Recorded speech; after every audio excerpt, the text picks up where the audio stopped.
des Actes des Apôtres. Nous sommes mercredi 12 mars 2025. Étude biblique sur les livres des apôtres à la borne Matadi.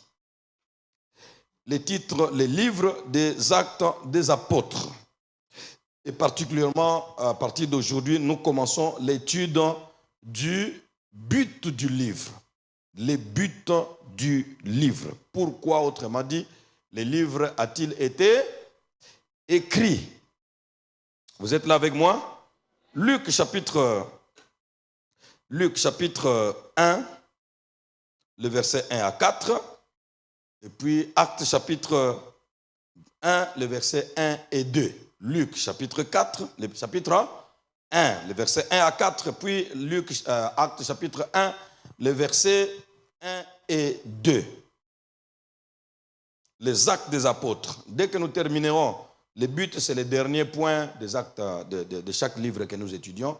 Dès que nous arrivons au but, c'est que nous sommes à la fin de ces livres-là. Et nous passons prendre un autre livre. Et les anciens savent que dès que nous terminons un livre dans le Nouveau Testament, nous prenons un autre livre dans l'Ancien Testament. Et le livre de l'Ancien Testament qui est en attente, qui nous attend, c'est quel livre? Lamentation de Jérémie. Parce que nous avions terminé Jérémie, qui nous a fait beaucoup de bien. Nous avions terminé Jérémie, et puis nous sommes venus à Actes des Apôtres, parce qu'avant d'aller à Jérémie, nous avions terminé Jean. Nous sommes allés à Jérémie, et puis après Jérémie, nous sommes venus à Actes des Apôtres. Après Actes des Apôtres, nous allons rentrer Lamentation de Jérémie. Après Lamentation de Jérémie, nous irons à Romains. Et cette étude a commencé. Beaucoup d'enfants qui sont ici, qui ont 20 ou combien là, n'étaient pas encore nés.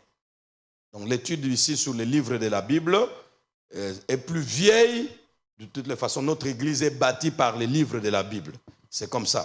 Donc nous sommes, depuis que nous avons commencé Genèse et nous avons commencé Matthieu, maintenant nous sommes dans Actes et on a terminé Jérémie. Ça nous fait beaucoup de bien. On n'est pas pressé, mais chaque livre a à l'intérieur toute la Bible. Chaque livre de la Bible a à l'intérieur toute la Bible. C'est pourquoi nous nous retrouvons, on n'est pas comme privé du Nouveau Testament parce que nous parlons de l'Ancien Testament. On n'est pas comme privé de l'Ancien Testament parce que nous parlons du Nouveau Testament. On trouve tous les thèmes de la Bible presque dans tous les livres de la Bible. Et ça nous fait beaucoup de bien. C'est pourquoi il faut être attaché. Le frère Njadi, le frère Nsassi, René Nsassi, je salue tous les couples Nsassi, toute la famille Nsassi.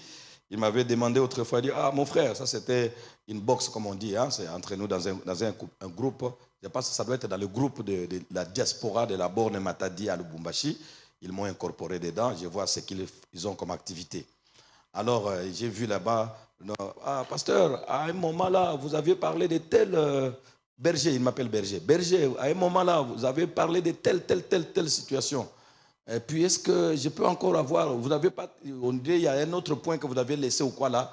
Est-ce que vous pouvez me donner la suite là?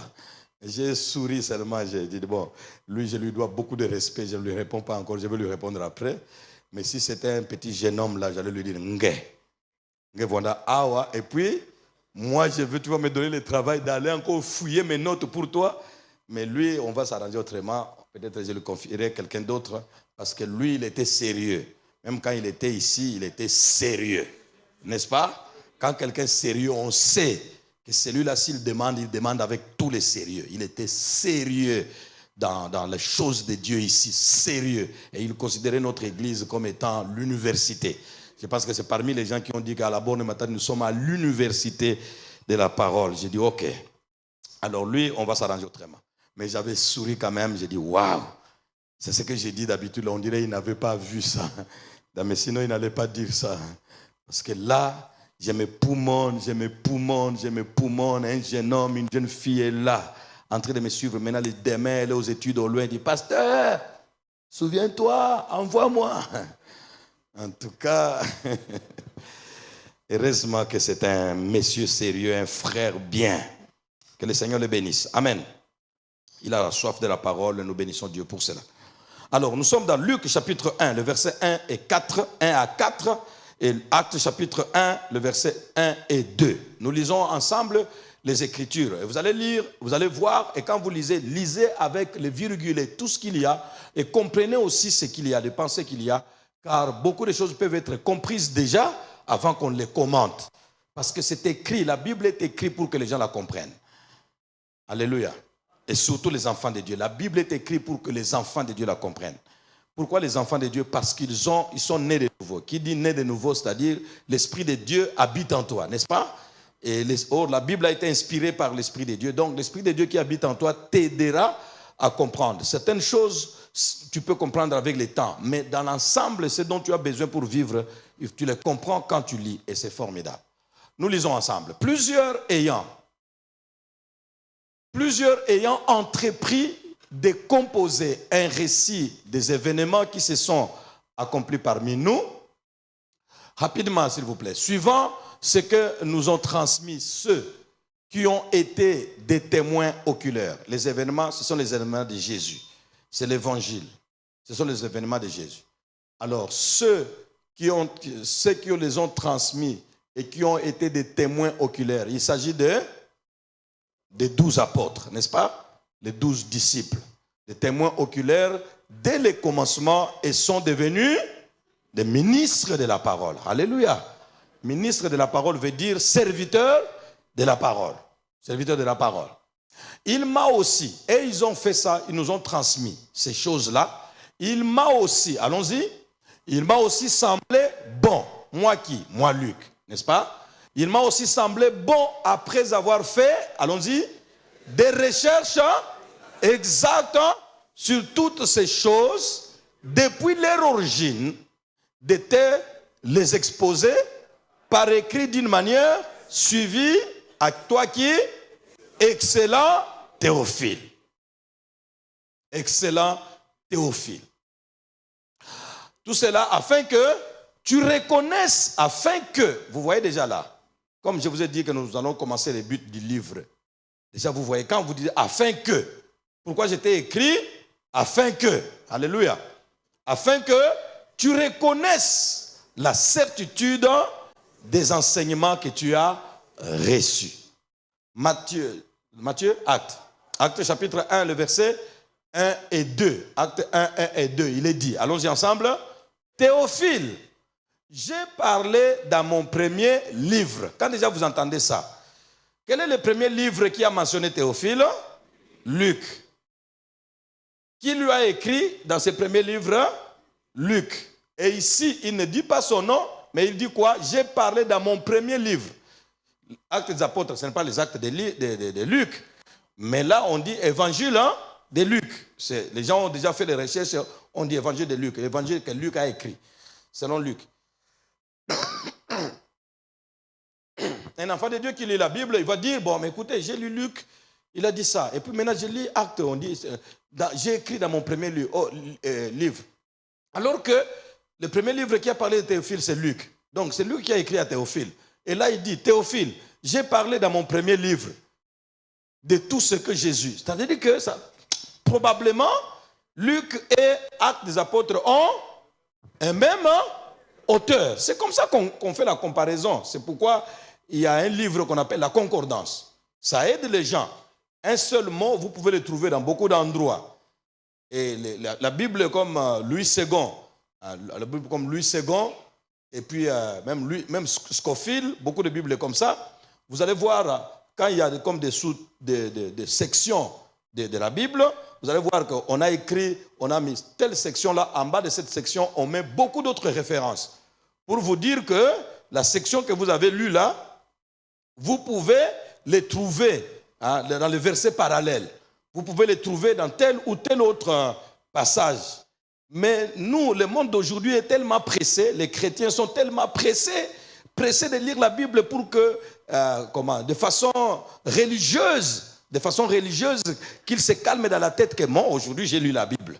Donc, on lit la Bible pour se prouver soi-même, se calmer, qu'aujourd'hui, j'ai lu la Bible. Mais même en sortant, quelqu'un te pose la question, qu'est-ce que tu as lu aujourd'hui? Tu as compris quoi? Tu ne sais pas. Parce que tu as lu ça pour une œuvre religieuse. Mais sinon, si on a le temps, ceux qui ont le temps, qui veulent vraiment non seulement lire, mais méditer les Écritures, qu'est-ce qu'ils font? Ils lisent. Et quand ils voient la section là, ils vont trouver que non, ces autres versets passages qui sont mis en bas, ça veut dire tout simplement qu'on nous renvoie à cette histoire ici et rapportée dans d'autres parties de la Bible. Alors, si tu prends ça, tu les lis, tu peux comprendre en général, ainsi de suite. Et même à l'intérieur de la section, quand vous lisez attentivement, vous allez trouver, surtout dans la Bible comme Scofield et tout ça, avec beaucoup de commentaires, vous allez trouver à une lettre comme ça, on a mis un numéro 1. Et puis à une autre ligne, on a mis le numéro 2. Et ce sont des petits numéros là, ce n'est pas pour rien, c'est un grand travail que ces gens ont fait pour nous faciliter la tâche. Les chrétiens ont ça, mais ils ne cherchent même pas à savoir pourquoi ils ont mis ça. Alors qu'il y a des points comme ça, on explique par la note en bas des pages pour vous expliquer qu'est-ce que ça veut dire, l'expression que vous avez vue là-bas. Mais il y a aussi des petites lettres B comme ça, ou bien A, ou bien C. On vous renvoie à une autre référence qui parle de la même chose. Je ne sais pas comment vous vous convertissez maintenant. C'est vraiment difficile. Bon, mais c'est comme ça, chacun à son tour. C'est vraiment difficile. Vous êtes de la génération digitale, la génération Android et tout. C'est pas grave, mais il y a beaucoup d'avantages dedans et beaucoup de pertes. Beaucoup de pertes. Parce que la plupart de tout ce que nous avons comme Bible ici, dans les outils électroniques, tout ce que nous avons là, il n'y a pas, pour la plupart, il n'y a rien, des annotations et autres, là, il n'y en a pas. Il n'y en a pas, c'est juste la Bible elle-même qu'on met, et même des fois, il y a des mots qu'on saute. Et même des fois, il y a des mots qu'on saute, il y a des mots qui sont coupés. Et plusieurs fois, quand je lis, je dis, ces mots, ça a été coupé. Ainsi de suite. Donc, vous voyez qu'il y a beaucoup de peine dedans. Dans la Bible écrite aussi avec des papiers, il y a des mots qui sont absents ou des mots qui sont mal écrits, de faute d'orthographe. Ça arrive. Mais est-il que ici, c'est un peu plus grave que dans la Bible sur le papier écrit. Écrit sur le papier. Voilà. Donc, nous avons à lire pour comprendre. Quand tu lis les Écritures comme ça et que tu lis les passages parallèles qu'on t'a donné, ou alors des explications qu'on a données en bas des pages, ça peut te permettre, c'est ça qu'on appelle la méditation en fait. Tu fais une petite recherche personnelle. Et puis ça peut te permettre de comprendre, parce que beaucoup de questions que les gens posent dans les églises, ça montre la carence. Ce n'est pas parce qu'ils ne comprennent pas véritablement, mais la carence qu'ils ne lisent pas.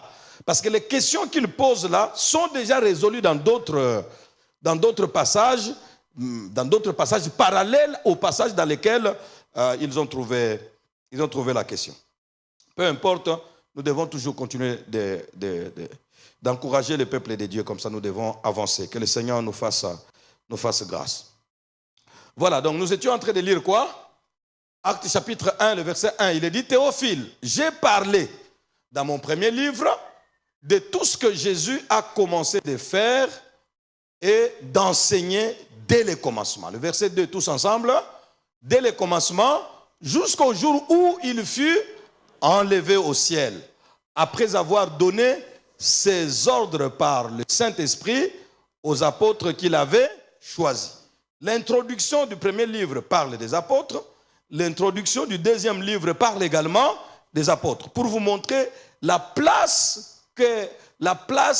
qu'un appelé de Dieu a dans l'œuvre de Dieu.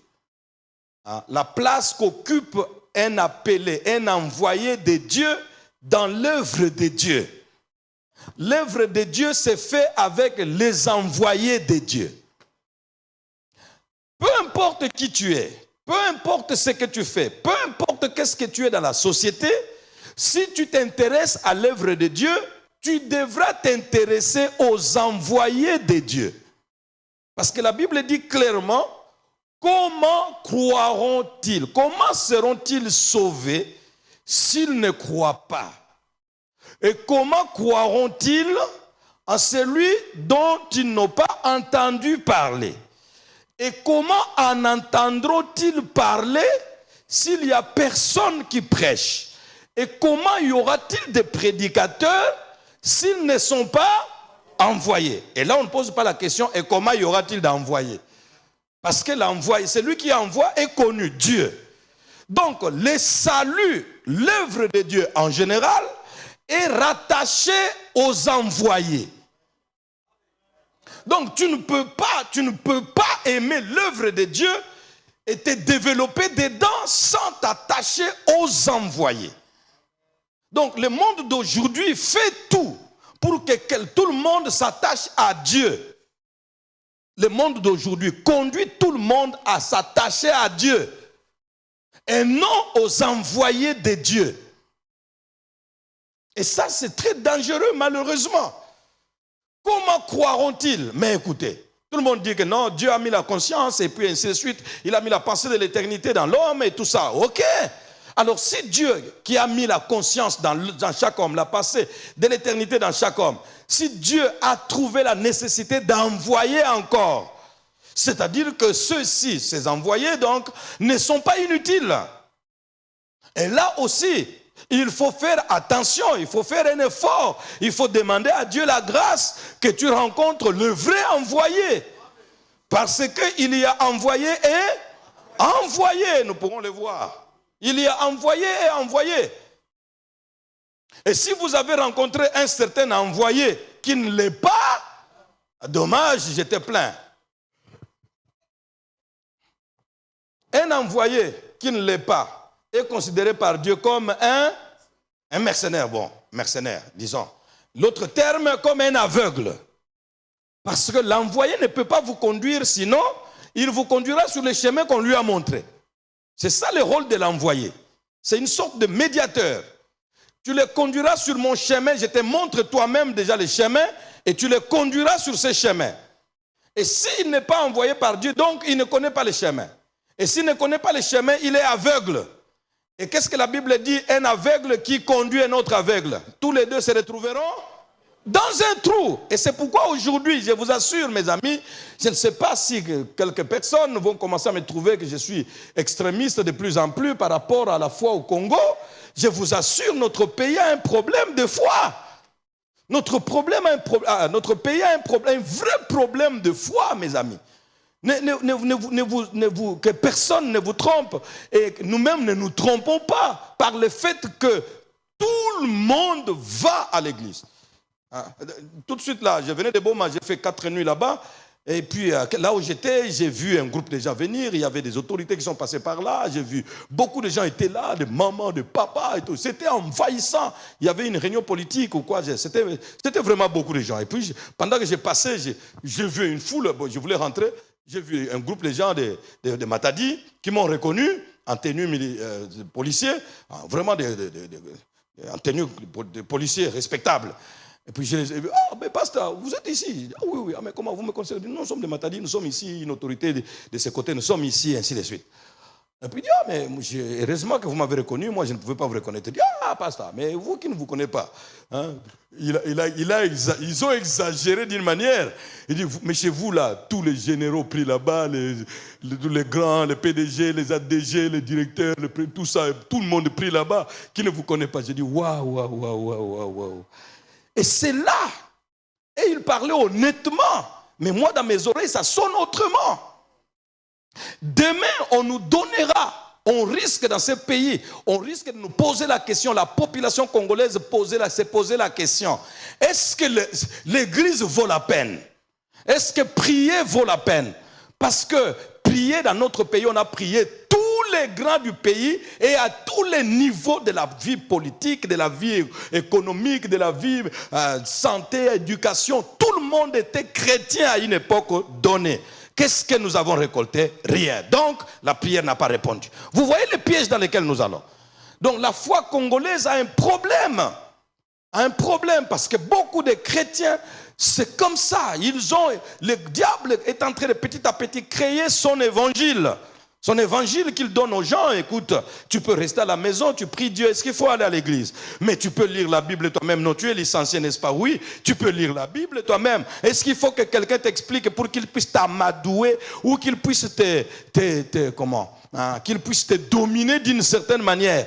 Et puis vous tous là, vous allez, vous vous asseyez là, et puis c'est lui qui parle, et puis ce qu'il vous dit, c'est comme si c'était Jésus lui-même. Vous l'écoutez aveuglément, vous les suivez. Et puis, on fait tout pour dénigrer les envoyés. Alors que la Bible donne un cheminement très important pour le salut. Jésus est venu sur la terre pour ça. Ça devait être très facile. Dieu a tant aimé le monde qu'il a donné son Fils unique. Ça devait être très facile que d'être sauvé. Mais maintenant, la Bible pose un questionnement, une série de questions, pour comme si le salut était loin. Comment seront-ils? Quiconque invoquera le nom du Seigneur sera sauvé. Comment seront-ils sauvés s'ils n'invoquent pas le Seigneur? Et comment invoqueront-ils s'ils ne croient pas en lui? Et comment croiront-ils en lui s'ils n'entendent pas parler de lui? Et comment en entendront-ils parler si personne ne prêche? Et comment y aura-t-il des prédications si personne n'est envoyé? Vous voyez? Donc, ce que Dieu a prévu là, ça doit passer par un envoi d'un homme pour que le salut se manifeste. Et c'est cet homme-là, quand je parle de cet homme-là, vous comprenez? Ce n'est pas moi. Cet homme-là, c'est-à-dire cet envoyé-là, où qu'il soit, en Chine, aux États-Unis, ou en Afrique, je ne sais pas où, à Mayombe, à Lukala, je ne sais pas où. Cet envoyé-là, ou ces envoyés-là, c'est ce que le diable veut détruire dans leur image, afin que le peuple n'ait plus jamais confiance à soi-disant envoyé. Tout cela, le but, c'est quoi? Freiner quoi?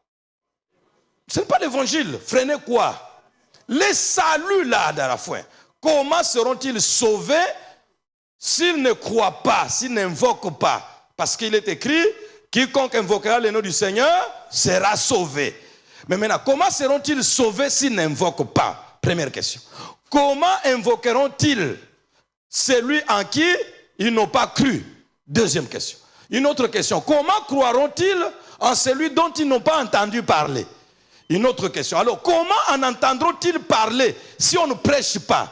Une autre question. Et puis, comment y aura-t-il des prédicateurs s'ils ne sont pas envoyés? Autrement dit, des dieux qui vous sauvent, à vous qui devez être sauvés, au milieu là, il y a une série de questions qui met en exergue Dieu, salut et envoyé. Mais enfin. Oh Seigneur, aie pitié de moi, je t'en supplie.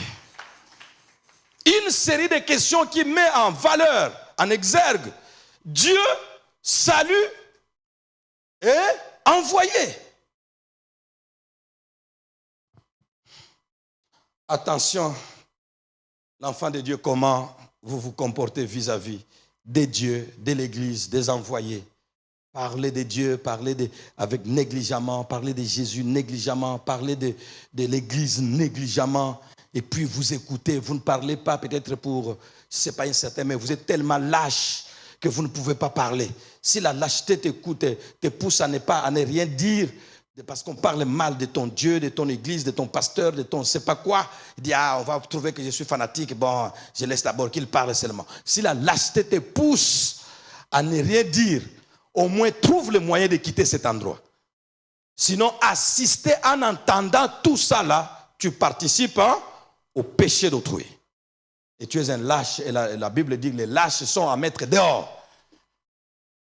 Seigneur, aie pitié. Donc, on peut déjà découvrir beaucoup de choses là-bas sans qu'il y ait un prédicateur.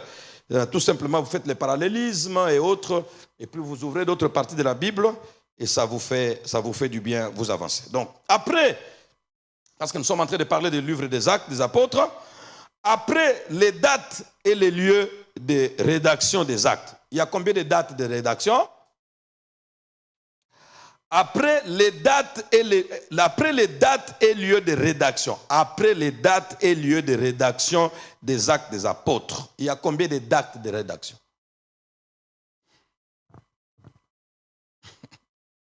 Je vous ai compliqué la vie, hein?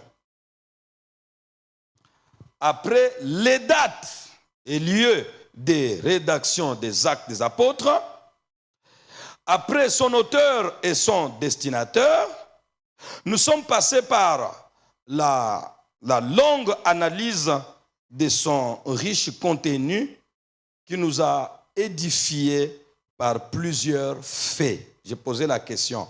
Après les dates et lieux de rédaction des Actes des Apôtres, il y a combien de dates de rédaction?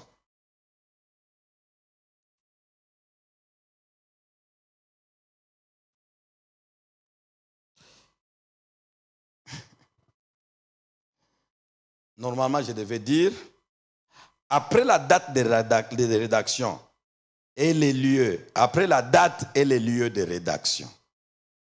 Pour ne pas mettre beaucoup d'articles, les qui vient avant là, un peu de français, hein? Les qui vient avant là au pluriel et concerne quoi? Date et lieu. Comme il y a eux, ça sort ensemble, on leur donne un même article. C'est pourquoi j'ai écrit. Après les dates et lieux de rédaction, si je disais après les dates et les lieux de rédaction, là il y a plusieurs dates. Mais si on dit après les dates et lieux, c'est-à-dire date et lieu, les deux ensemble, ils prennent les là. D'accord? Un peu de français, ça passe, n'est-ce pas? Très bien. Le français, c'est autre chose, ce n'est pas l'évangile. Là, il faut foutre en minerval. L'évangile, c'est gratuit, mais le français, c'est payant. D'accord. Revenons. Après les dates et lieux de rédaction des Actes des Apôtres, après son auteur et son destinateur, nous sommes passés par la longue analyse de son riche contenu qui nous a édifié. Son riche contenu nous a édifié par des faits, entre autres, par beaucoup de faits, entre autres, par plusieurs faits, c'est ce que j'ai écrit, qui nous ont édifiés par plusieurs faits, entre autres faits qui nous ont édifiés dans le contenu du livre, entre autres faits, plusieurs faits donc, entre autres. Les parcours miraculeux de Pierre, vous vous en souvenez? Nous avions vu ça dans le contenu du livre. Et c'est là que nous avons parlé, le contenu du livre avait deux cycles, n'est-ce pas? Il y avait le cycle de Pierre et il y avait le cycle de Paul. Le cycle, c'est-à-dire, il y avait la partie des livres des Actes où Pierre était presque en vedette, plus dominant. Sa présence est plus remarquable, plus fréquemment citée. Et tandis que le cycle de Paul était la partie du livre des Actes où l'apôtre Paul était plus le principal acteur, le principal instrument rapporté. Alors là, nous avons vu parmi les éléments qui nous avaient beaucoup touchés, nous avons vu les parcours miraculeux de Pierre. Ces parcours miraculeux de Pierre, mais c'est formidable. Hein? On a déjà vu ça, mais quand tu veux encore en parler, tu as l'impression que c'est aujourd'hui que vous allez voir ça pour la première fois. Cet homme a eu un parcours miraculeux. Qui peut connaître l'un des miracles, l'un des faits miraculeux dans la vie de Paul, de Pierre, dans les Actes? Quelqu'un peut... Ce n'est pas ce que nous avons vu, mais ce que vous connaissez de façon générale. Hein? Par exemple, c'est où? Oui? Par exemple, l'ombre de Pierre guérissait les malades. L'ombre, mes amis, ce n'est pas l'ombre de Jésus. Même l'ombre de Jésus n'avait pas guéri. On ne rapporte pas. Ce n'est pas que ce n'était pas capable. Mais on ne rapporte pas ça. Jésus a fait beaucoup d'autres choses que si on l'écrivait. Donc on ne rapporte pas ça. La Bible ne rapporte pas ça. Ce que la Bible rapporte, c'est que les gens touchaient les pans de sa robe. C'est tout seulement son vêtement. Mais Pierre, ce n'est pas son vêtement qu'on touche. C'est son ombre. Donc passe, même de façon distraite, passe. Seulement nous calculons, qu'on nous dise vers chez nous. Il va passer à quelle heure? Oh non, il va passer vers 15 heures. D'accord. 15 heures, donc ça sera vers ici. C'est que quand lui sera là, son ombre ira de ce côté. Même si la route est très grande là-bas, on l'abandonne. On met les gens même dans la brousse, on les étale là-bas, pourvu seulement en passant que l'ombre de Paul, de Pierre, dès que l'ombre traverse un malade, il se réveille. L'ombre traverse, il se réveille. Qui avait expérimenté ça en premier lieu? On ne sait pas. Mais c'était répandu comme ça. Est-ce que c'est écrit pour rien? Non. Le Seigneur est puissant, capable de tout. Gloire à Dieu. Donc chaque serviteur a sa particularité dans laquelle le Seigneur l'utilise. Merci Jésus. Donc le parcours miraculeux de Pierre, il a ressuscité des morts, il a fait marcher des boiteux et bien d'autres choses. Il a été délivré miraculeusement de la prison. Quelle prison? La même prison qui avait fait mourir, qui a vu mourir Jacques. Jacques et Pierre étaient appelés presque au même moment. Pierre, c'est le frère d'André et Jacques est le frère de Jean. Ils ont été appelés presque au même moment. Et puis ils vont évoluer avec le Seigneur convenablement. Et puis ils vont être persécutés de la même manière. Jacques sera arrêté en premier lieu. Et puis il est exécuté. Et puis on arrête Pierre. Et puis tout le monde dit, ah, comme Jacques est mort, c'est que Pierre aussi va mourir. On met en prison. Et l'ange qui n'a pas délivré Jacques vient vite pour délivrer Pierre qui était gardé par 16 soldats de 4 étapes différentes. Donc, le Seigneur a des grâces pour chacun de nous. Nous comparer, ce n'est pas Dieu qui va souffrir. Qui va souffrir si on se compare? C'est nous. Pourquoi tu as fait pour lui? Pourquoi pas moi? Dieu ne va pas souffrir. Il est libre de faire de son bien ce qu'il veut. Si nous nous comparons entre nous, c'est nous qui allons maigrir, c'est nous qui allons souffrir, c'est nous qui allons nous distraire, mais lui, il reste Dieu. Et puis Dieu ne va pas te regarder là-bas en train de dire non, mais maintenant c'est seulement lui, maintenant lui, pourquoi comme ça, pourquoi pas moi? Et puis tu te décourages, tu es sur place là, et Dieu dit, hein, mon cher, ma fille, hein, sois courageux, non, toi aussi je vais faire quelque chose pour toi. Tu devais connaître qu'est-ce qui est à toi et qu'est-ce qui n'est pas à toi. Quant à mon bien, aucun murmure ne me fera changer d'avis pour les donner à quelqu'un d'autre. Mes frères, si nous comprenons comme cela, on ne va pas souffrir. On ne va pas souffrir, on va être en paix. Si quelqu'un va de l'avant, qu'il aille de l'avant, c'est Dieu qui lui a donné d'aller de l'avant. Si quelqu'un s'élève, qu'il s'élève, c'est Dieu qui lui a donné ça. Les jours que Dieu me donnera, je me lèverai peut-être plus que lui. Parce que c'est Dieu qui donne. Mais évidemment, il faut avoir de la maturité pour arriver à ces points. Je vous assure, il faut de la maturité spirituelle. Moi-même, quand je parle comme ça, c'est la maturité qui me fait dire ça. Au commencement, mais je suis allé déjà aller voir notre responsable et dire, mais je vois, ces frères-là, tu les programmes beaucoup dans les retraites. Et moi, pourquoi tu ne me programmes pas? Mais maintenant, quand j'ai pensé à ça, j'ai dit, mais j'étais petit. Moi, je vraiment. Mais maintenant, je ne demande à personne de me programmer. Mais maintenant, tu dois te programmer toi-même.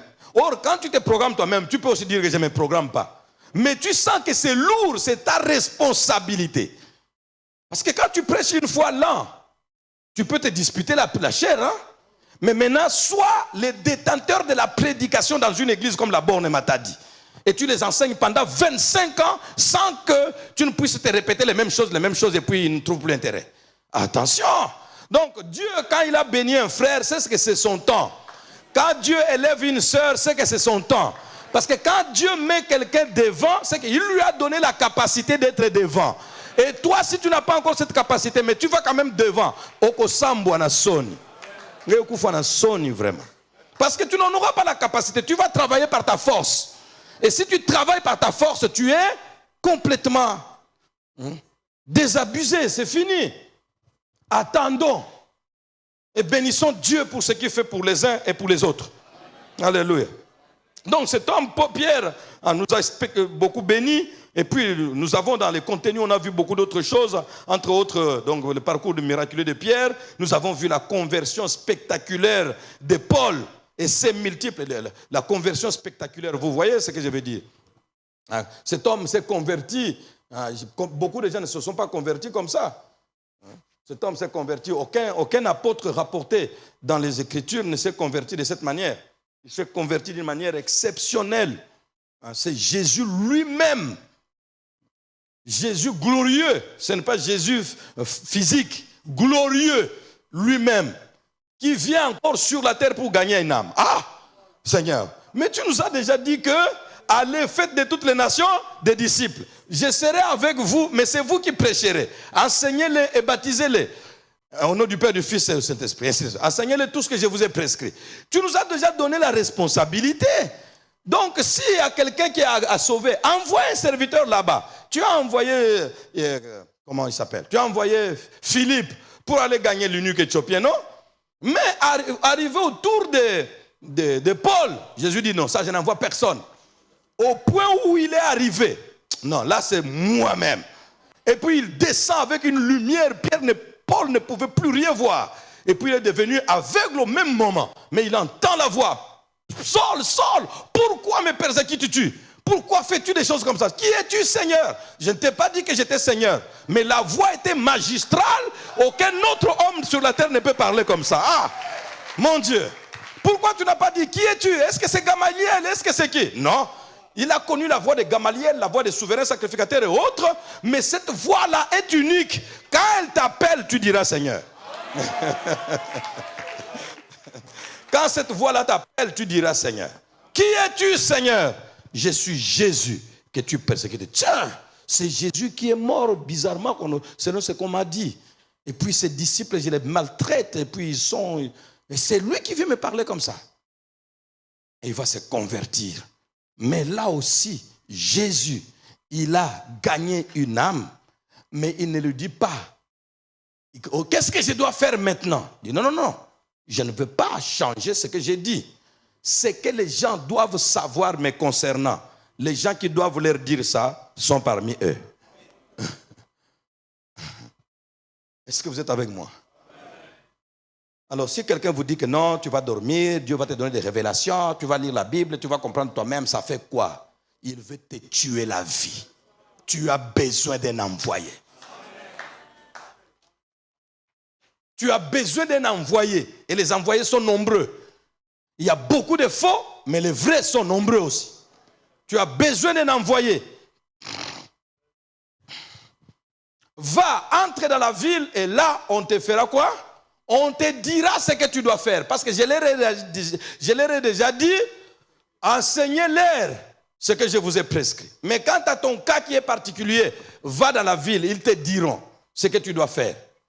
Et quand il va dans la ville, avant qu'il entre dans la ville, ou il est déjà dans la ville, Dieu, le Seigneur Jésus, va dire à son serviteur, son envoyé, va dans la maison de tel, qui habite à tel coin. Il habite chez tel, et tu trouveras un soi-disant, un appelé, un nommé Saul de Tarse. Il est ici pour faire ça, ça, ça. Voilà, il prie. Autrement dit, n'aie plus peur de lui. Il prie. Non, mais il prie. Quand Dieu dit qu'il prie, c'est qu'il prie vraiment. Il est aveugle, mais il prie. Voilà une conversion comme ça. Ça nous a fait du bien dans les livres, dans le contenu du livre. Et ce sont ceux qu'il persécutait qui ont quelque chose à lui dire. Cette histoire-là m'a toujours fasciné, m'a toujours vraiment touché, mes amis. Paul est l'un des disciples distingués de Gamaliel, l'un des professeurs, l'un des recteurs de l'université le plus élevé. L'université la plus prestigieuse spirituellement parlant était tenue par Gamaliel, le rabbin. Et Paul est l'un de ces vaillants étudiants qui ont distingué, entre guillemets, la Bible ne le dit pas. Parce que lui-même se réclame et toute personne n'a dit non. Jésus vient sauver et Paul est en train de regarder les disciples comme des gens de basse classe. Parce qu'on les appelait, ce sont des hommes du peuple sans instruction. Ce sont des hommes du peuple sans instruction. Ce sont eux-là. Pendant le février, je vous ai démontré que parmi les enfants de Dieu, la Bible dit que, regardez, considérez parmi vous, il n'y en a pas assez, il n'y a pas assez de nobles. Il n'y a pas assez de sages, selon le monde.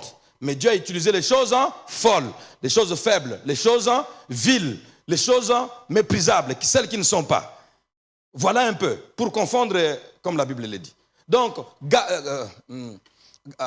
comment il s'appelle? Ananias à Antioche est parmi ces hommes-là du peuple sans instruction. Paul est de la haute classe qui a été dans n'importe quelle université. Vous avez entendu le nouveau ou le futur nouveau premier ministre canadien. Vous avez entendu là où il a étudié. Diplômé d'Oxford et diplômé d'Harvard. Waouh! Je vous assure, quand j'ai dit waouh, Seigneur, Oxford c'est le sommet des. Et puis Harvard, n'en parlons pas. Ce n'est pas n'importe qui va à Harvard. La première. Et puis lui, il a étudié dans les deux. De telle sorte qu'il est tellement capable que même un pays étranger, l'Angleterre, la Grande-Bretagne, lui a donné d'être le directeur général de sa banque. Et c'est lui le premier étranger à occuper ce poste-là depuis 1800 quelque chose. Cet homme-là n'est pas n'importe qui. J'ai dit, waouh, on le met pour contrer Trump. Ok. Voilà. Au temps de Paul, maintenant, Paul est de cette catégorie-là, très élevée. Université la plus élevée. Hein? L'université la plus élevée. Mais Jésus les brise. En quelque sorte, Paul, son maître, c'est Gamaliel. Ananias, son maître, c'est Jésus. Or, les disciples de Jésus sont de basse classe. Et les disciples de Gamaliel sont des hommes instruits. Ce ne sont pas des hommes du peuple. Mais lorsque Jésus gagne Paul, pour l'enseigner, ce n'est pas Jésus qui l'enseigne. Pour l'enseigner, il dit, voici. Autrement dit, Paul, et toi et ton maître là, vous n'avez pas le niveau d'un seul de mes disciples. Est-ce que vous comprenez là où Jésus nous a amenés? M'enfant dit. Alors, un enfant de Dieu, écoutez, tu ne peux pas être complexé. Un enfant de Dieu ne peut pas être complexé. Ne doit pas être complexé. Devant qui que ce soit. Qu'ils aient leur diplôme, c'est bon. Nous en avons aussi ici. Mais en plus de nos diplômes que nous avons ici, bon, que vous avez ici, nous là, c'est-à-dire moi derrière vous, quoi. Malgré, au-dessus des diplômes que nous avons ici, si je devais, combien qui sont gradués ici, combien qui sont D6 ici, on va lever. Gradués ici, on va lever. Combien qui sont licenciés, ils vont lever. Et combien qui sont en train de faire qui sont en train de préparer leur doctorat, je ne sais pas quoi, ils vont lever. Ils sont ici au milieu de nous. Mais nous, ce n'est pas ça qui nous donne la valeur. Ce qui nous donne de la valeur, c'est ce qu'eux-mêmes ont compris en disant, ils les reconnurent pour avoir été avec Jésus. Donc l'université de Jésus est au-dessus de l'université de Gamaliel parce que les disciples de Jésus est plus enseignant que Gamaliel. Comment ça? Les disciples de Jésus est plus enseignant, plus savant que Gamaliel, les savants de leur pays. Merci Seigneur. Quelle conversion spectaculaire de Paul et ses multiples voyages. Multiples voyages de qui? De Paul. Ces multiples voyages motivés, lesquels voyages étaient motivés par l'amour de son maître et sa passion pour son œuvre.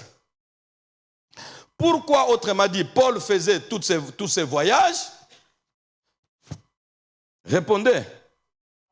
Par amour pour son maître et la passion pour son œuvre. L'œuvre de qui? De son maître. Quand tu aimes ton maître et que tu es passionné par son œuvre, tu n'as plus de raison à avancer pour ne pas le servir. Comment ça? J'ai toujours vu, je me dis, je ne sais pas. Écoutez, laissez le monde vous tromper. Que les pasteurs que vous voyez qui se passionnent devant, qui transpirent là, mais écoute, c'est tout à fait normal. Allez voir la voiture que vous avez achetée. Vous aussi, vous êtes des aveuglés, vous lui achetez une voiture comme ça, et puis vous avez la voiture. Est-ce qu'il y a dans la voiture? Par conséquent, un jour, moi je serai. Vous avez la voiture pour sommer la partie de la voiture. Quelqu'un qui fait son travail avec passion, il vous demande, venez, on prie. Vous aussi vous partez, vous priez, tout ça là. Parce que toute cette passion que j'ai ici pour avoir la voiture, n'importe quoi, du n'importe quoi, c'est une sottise. Si je dois mettre ma vie en danger comme je la mets chaque jour contre les démons, les puissances des ténèbres, les occultistes et les jaloux de ce monde, est-ce que vous savez combien mes jalouses qui aimeraient m'éliminer à chaque instant? Est-ce que vous le savez? Je vais mettre ma vie en danger pour passer devant vous pour acheter une voiture que je peux trouver autrement sans mettre ma vie et ma vie des enfants en danger. Mais si vous me voyez comme ça, ça n'a rien à voir ni pour une veste ni pour une maison, mais pour l'amour de ce maître et la passion de son œuvre. Vous ne savez pas combien j'aimerais que le monde entier, quand je prêche, que le monde entier m'entende. J'aurais voulu, quand je prêche, que le monde entier m'entende. Non seulement qu'il m'entende, que je vois le monde entier se donner à Jésus. Je voudrais voir des hommes et des femmes célébrer Jésus parce que la valeur que je connais de Jésus ne peut pas me laisser tranquille. Si tu es tranquille comme ça, mon ami, écoute, tu ne deviendras pas pasteur, mais si tu es tranquille dans ta façon d'aimer le Seigneur, c'est l'amour qui est en carence. Je t'assure, pour la plupart d'entre nous, c'est l'amour du Seigneur qui est en carence. Et puis, toutes les raisons là viennent après. Toutes les raisons viennent après. Et il y en a de valables. Parce qu'il y a d'autres qui avaient des raisons valables, mais les ont mis de côté pour l'amour, la passion de l'œuvre du Seigneur. Aimons le Seigneur. Aimons le Seigneur plus que toute chose. Les jours que tu aimeras le Seigneur, parce que je ne dis pas laisse le Seigneur t'aimer, lui t'aime déjà. Il reste que toi tu te couvres. et que toi tu l'aimes, les jours que tu aimeras le Seigneur, tu n'auras plus les soucis de toi. Et c'est Paul là disait, je ne fais même plus cas de ma vie comme si elle m'était précieuse. Je ne fais plus cas de ma vie. Es-tu déjà arrivé au point de ne pas faire cas de ta vie comme si elle t'était précieuse pour l'amour du Seigneur? Tu es déjà arrivé à ce point-là, à ce niveau-là. Ils ne sont pas nombreux. C'est la religion à l'église, on y va quand même, mais aucune passion. Bien aimé, servir Dieu, il faut de la passion. C'est la phrase par laquelle je vais terminer, parce que je ne saurais plus continuer avec vous, nous allons voir ça prochainement.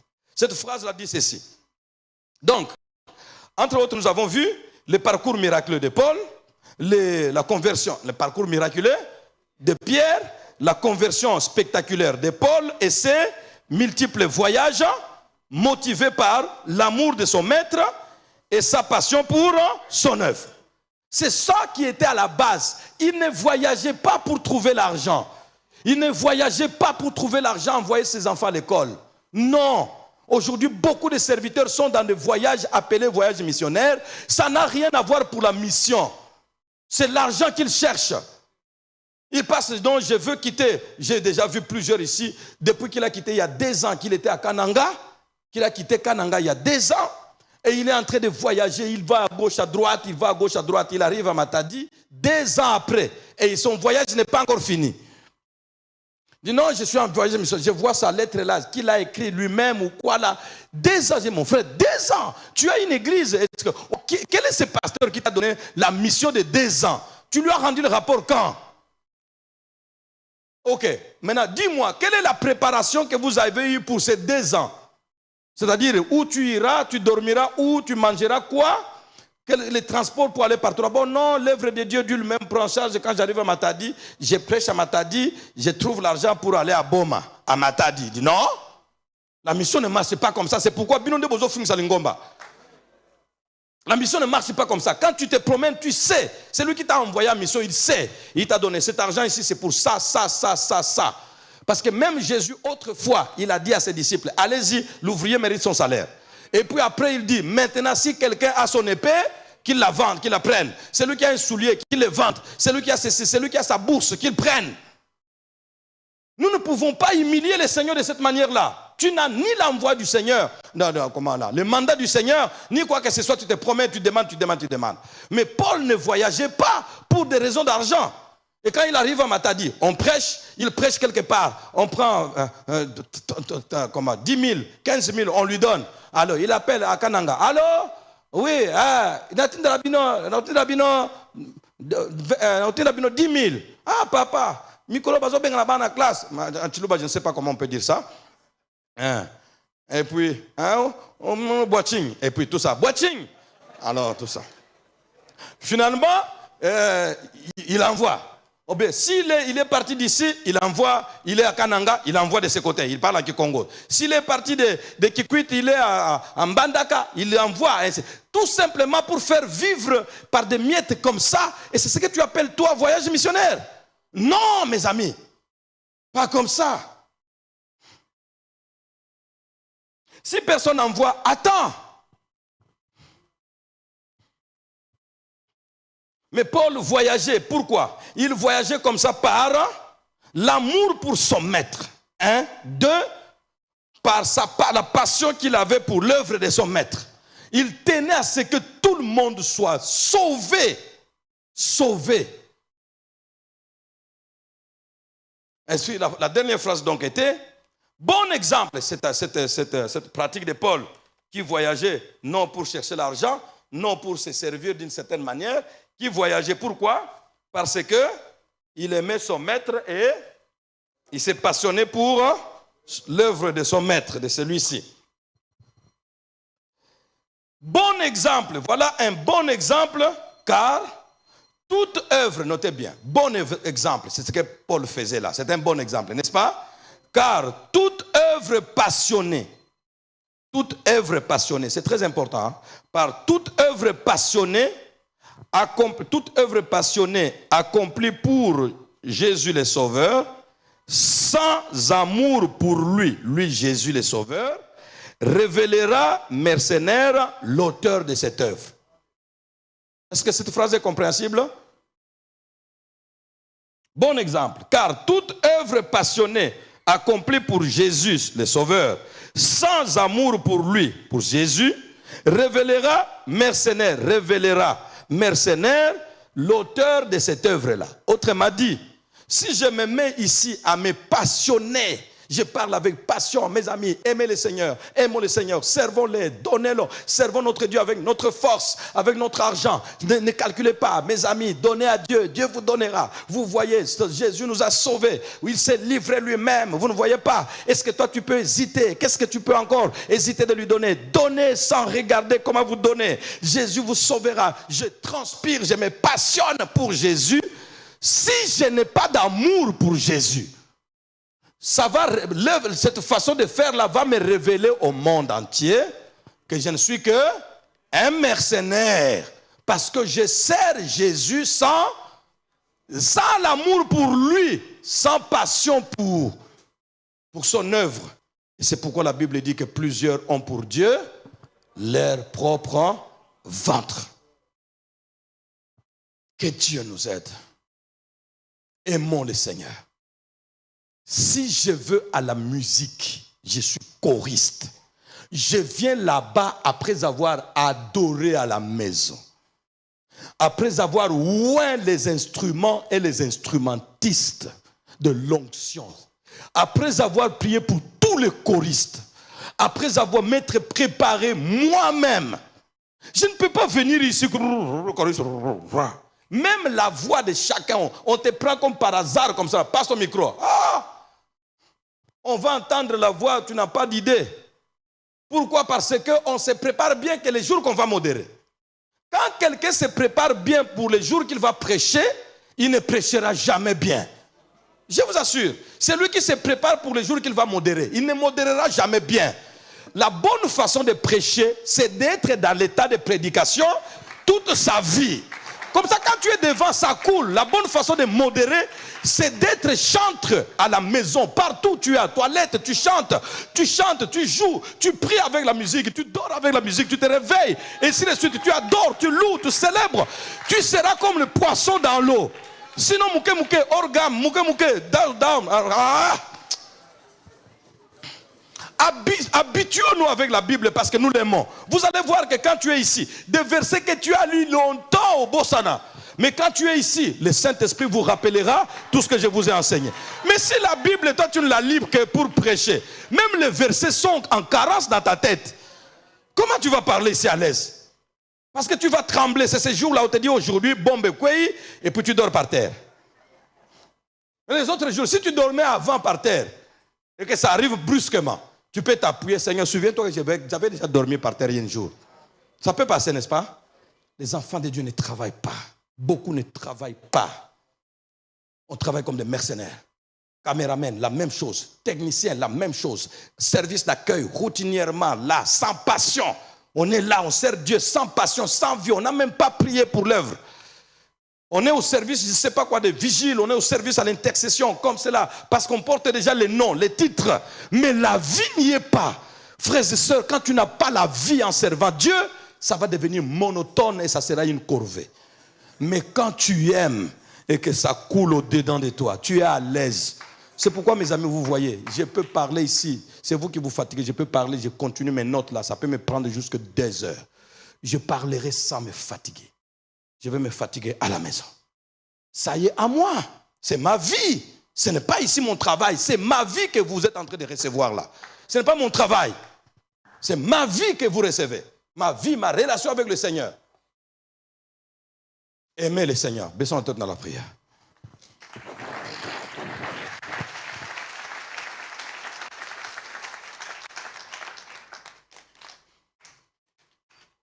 Merci Jésus.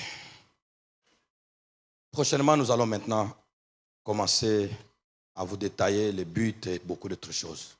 Je n'ai pas prévu m'arrêter là-bas, mais le Seigneur est bon. Ça nous a fait du bien, n'est-ce pas? Alléluia. Est-ce que nous devons être pendant février devant ta face pour avoir une étude biblique profonde? Non. Nous continuons de vivre. Que ceux qui attendent février, qui nous attendent l'année prochaine. Mais nous continuerons de vivre. de grandir et de faire des exploits avec le Seigneur. Alléluia. Merci Jésus. Est-ce que vous pouvez vous lever tous ensemble? Les questions, s'il y en a, nous allons voir dans le futur. Mais pour l'instant ici, levons nos mains, levons-nous tous ensemble, levons nos mains. Disons au Seigneur, que chacun de nous dise au Seigneur, non, Seigneur, j'ai besoin d'une passion pour toi. J'ai besoin de l'amour. Tu m'as aimé. Comme j'ai entendu une sœur qui est venue au février devant ta face en disant, je suis beaucoup resté au même endroit. Je veux progresser avec le Seigneur. Ça m'a plu. Car beaucoup d'autres, c'est le matériel, c'est le physique, c'est les voyages. Non, je veux grandir dans ton amour. Je veux t'aimer. Je veux avoir de la passion pour toi. Je veux avoir de la passion pour ton œuvre. Il n'y a plus, quand on aime Jésus, on aime son œuvre, il n'y a plus de raison. Le travail, je sais comment m'organiser. Le travail obligatoire, je sais comment m'organiser. Le travail personnel, je sais comment m'organiser. Mais que rien ne m'empêche de pouvoir servir mon Dieu avec passion. Je suis chantre, je dois le faire avec passion. Amour du Seigneur. Je suis au service d'accueil. Je suis prédicateur. Je dois être enthousiasmé que de savoir que je vais parler aux gens de la part du Seigneur. Je dois être enthousiasmé. Je suis modérateur. Je dois être chantre de vie. Je suis prédicatrice. Je dois être connaisseur. Je veux être dans la vie avec le Seigneur. Élevons nos voix. Parlons au Seigneur. Dis au Seigneur, je veux être rempli de ta présence, rempli de ta puissance, rempli de ta passion, rempli de ton amour. Je ne t'ai pas encore aimé comme je dois t'aimer. Dis au Seigneur comme cela, je ne t'ai pas encore aimé comme je dois t'aimer. Je ne t'ai pas encore servi comme je dois te servir. Je ne t'ai pas encore témoigné comme je dois te témoigner. Je ne t'ai pas encore donné ce que tu mérites dans ma vie comme je dois te le donner. Je ne t'ai pas encore élevé comme je dois t'élever.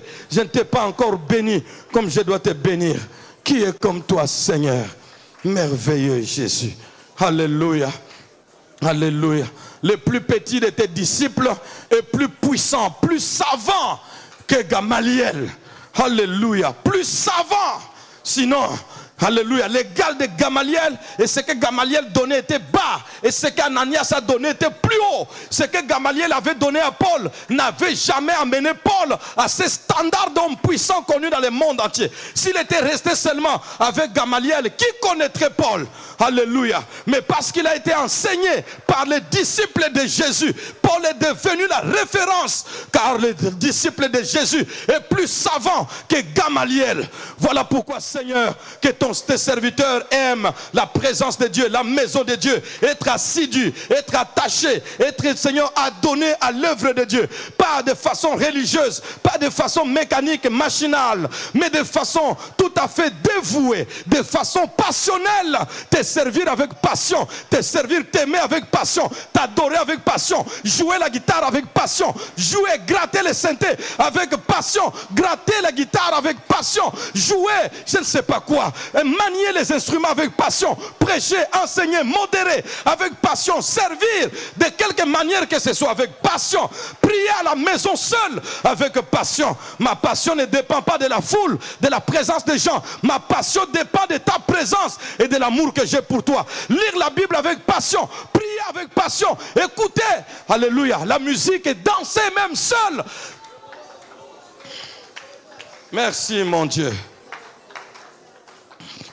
Qui veut ajouter un degré d'amour à ce qu'il a déjà pour le Seigneur? Qui veut ajouter? Lève les doigts. Tu veux ajouter un degré d'amour? Qui veut ajouter un degré de passion à ce que tu as déjà pour l'œuvre de Dieu? Lève les doigts.